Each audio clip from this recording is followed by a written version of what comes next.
back. So this lesson I want to talk a little bit about these subscriptions that we're doing right here. Let's start with just looking at a good old scenario right here. I added a couple of links up here.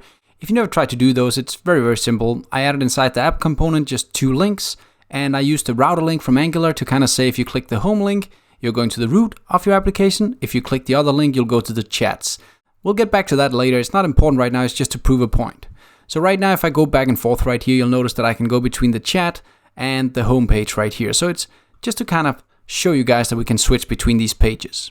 Now notice one thing right here in the back end. Every time where I move between these guys, I should either disconnect or connect. Or what happens? Let's try and go to home right here and notice, did I disconnect? No, I didn't. Oh my God. Let's try and go back to chats. Did I reconnect? No, I didn't. So I'm still connected. That means that even though I've left my chat page, I'm still connected. That might be a good thing because then you'll get real-time messages.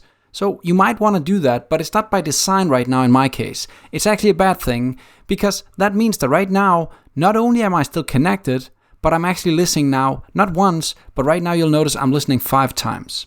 What am I talking about? Let me try and show you by just cleaning things up right here.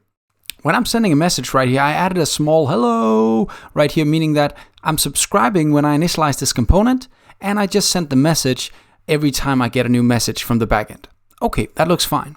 Let's try and just send another message. Now I have 2 of these and I only say hello once. That's the important part. Now I leave and go back to the chats later on because, yeah, I don't know. I went home and checked something out and now I'm on my way back to the chats. Now notice, when I send the message now, you'll see I still only get 1 reply from the backend, but I actually got 2 hellos. How does that match? Well, that's because now we are subscribing in the front end 2 times instead of a single time. That's a problem.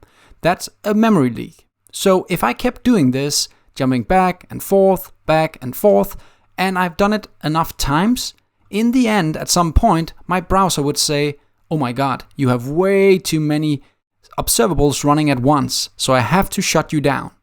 You might have seen that in some applications when you work in the browser where it says, the browser is using too much memory, I have to shut down this application, and it kills one of your applications. This is a proof that we can do memory leaks, so it's very important when we work with observables that we unsubscribe. And actually, there's another note right here. If you go and check ngxs socket.io, you can actually see that he actually writes about it right here. He says you should keep a reference to the observable subscription and unsubscribe when you're done. That prevents you getting memory leaks. So we didn't unsubscribe. That's a bad thing. Now, there are a few ways we can do that. We can either send a local reference and just save a subscription right here, this sub, and then I'll just save a local subscription right here. I'll import that. And then when I destroy my component, this is a new thing I haven't shown you guys yet, but you can add another interface right here called undestroy. That will actually be called whenever I destroy my application.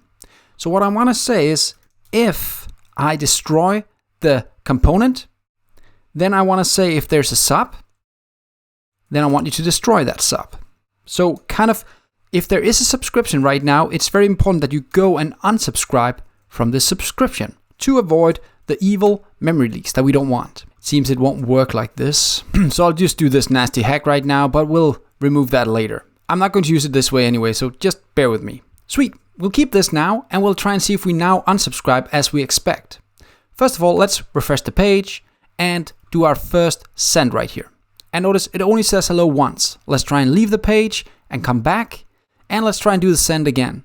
It still only says hello once. So actually you notice right here, it called the destroy.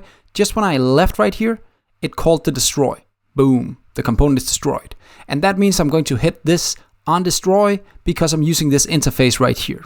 And because I do that, I can unsubscribe now from that subscription, meaning I don't have to keep listening and start getting memory leaks. So this will do the job for us. It'll actually unsubscribe like we want, but it's kind of tedious to have to remember to save the subscription every time. And also, if you have multiple subscriptions, you have to unsubscribe all of them on destroy.